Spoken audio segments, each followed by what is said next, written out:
it's only like last year, this year, that you'll start seeing jumbo koi really from them.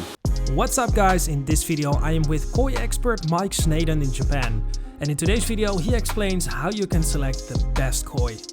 So, good morning viewers, welcome to Japan. I'm Mike from Yume Koi Japan, and right now I'm here with Koi Partner to basically talk about a few fish from a koi appreciation point of view. So, with no further ado, let's take a look at this Sanzai Sanka.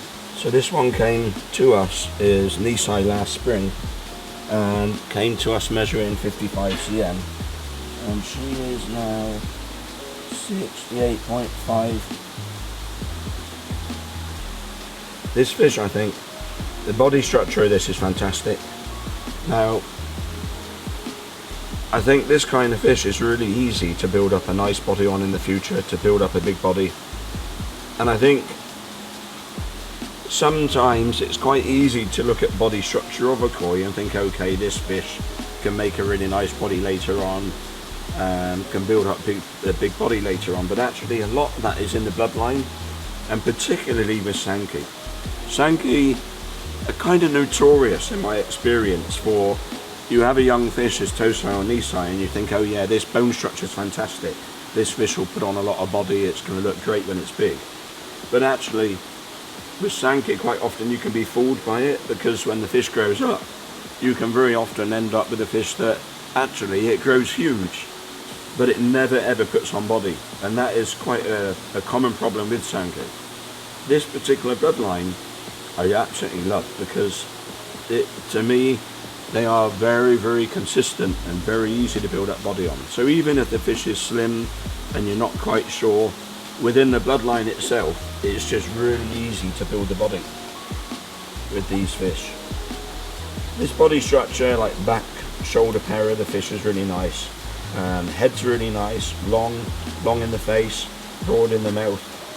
That head structure itself, I think, is really important, and that is particularly good. Colour type on the fish is really nice, a little bit soft, which in this fish's case I think is important, and I'll explain why.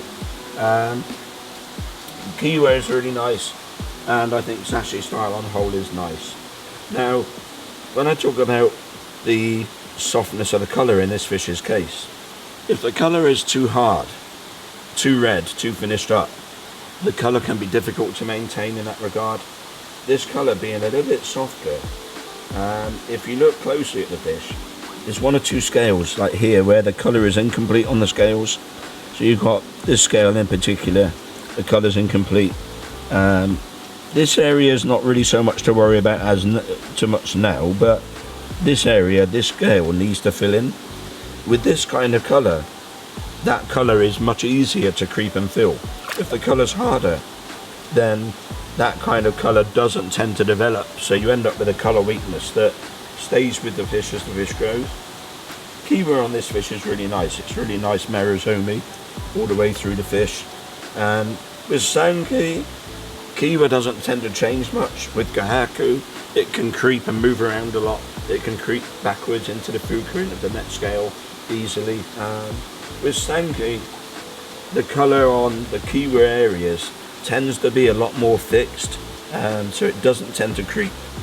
So I think this fish, that kind of Kiwa all the way through, this kind of colour, that combination is really good.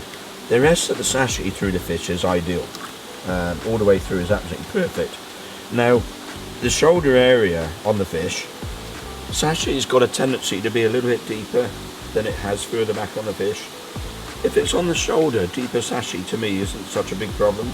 On the tail tube, deep sachet is a problem, because on the shoulder area the actual scales are bigger and also thicker, so when the fish grows it's easier for the sachet to recede and become more hidden as the fish grows and develops.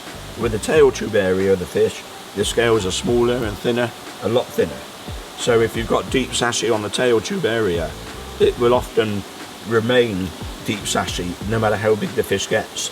So to me, looking at the overall package of this fish, I think the fish is lovely. It does need more sumi further forward. Now this area, I think you'll end up later on, will end up grouping into a big area of sumi. This area as well, I think, will become one piece. Ideally, it would be nice if it gets more sumi on the shoulder. It's just got one area on the side of the shoulder now. Well, not quite shoulder.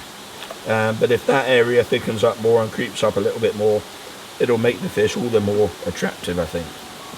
But I think this kind of fish is easy, I think, to grow through 90 cm. And this kind of fish at 90 cm, I think it's easy to put a nice big body on the fish.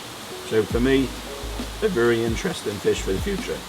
The only kind of unknown area with the fish is really how nice the sumi will be when it's big.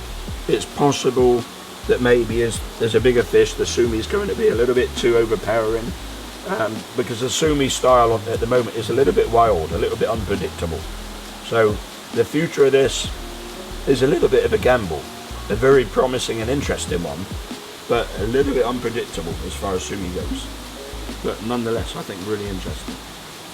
So question, Mike, you bought this koi as Nisai? Bought this fish as Nisai. Who is the breeder? This is Sakai Company. Yosemichi and Sakai. This is maybe good for also newer hobbyists or hobbyists that just enter. You got Sakai Fish Farm and Sakai Company. Those are two different breeders. That's right. It used to be just Sakai Fish Farm, but basically Yosemichi Sakai basically parted company, as it were, and then started his own farm with his son Motoharu. So that is now Sakai Company. So it's quite a new farm. Only now been breeding about 7 or 8 years. So still very new. As far as like track record's concerned. What I mean is, it's only like last year, this year, that you'll start seeing jumbo koi really from them that have come through the ranks. So I think the future, I think, is very interesting. I think you'll see more and more of that farm over the next few years. So what bloodlines does he use? Is he using the Sakai bloodlines? Indeed, yeah. I don't know the exact lineages of the parents, but yeah, I mean, it's all basically the same lines. Nice. So you bought this one as Nisai? Yeah. So 2 years old. 2 years old. And now Samurai, 3 years old. Yeah. In actual fact, this was bred, I think, in July. So it will be a full 3-year-old in July of this year. So it's not even... Not even 3 years. No. So what did stand out immediately when you bought her? Just the body structure, really, colour, kiwa, and the overall pattern of the fish. Those are the things that really took me. Sumi, when I saw the fish in the beginning, I thought, well, I don't really know quite what's going on, but all the other qualities of the fish, to me, were really exciting, so that's why I bought the fish. Yeah, this head, I think, is fantastic.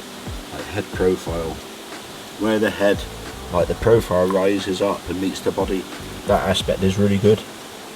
What you've not got is the kind of head that's shallow and then you get a step behind the head, which is no good. It's something that breeders very much dislike. The higher that head profile is and the more linear the way it transitions onto the scaled area of the shoulder, the more it's basically admired by the breeder. And I think this area is really, really nice.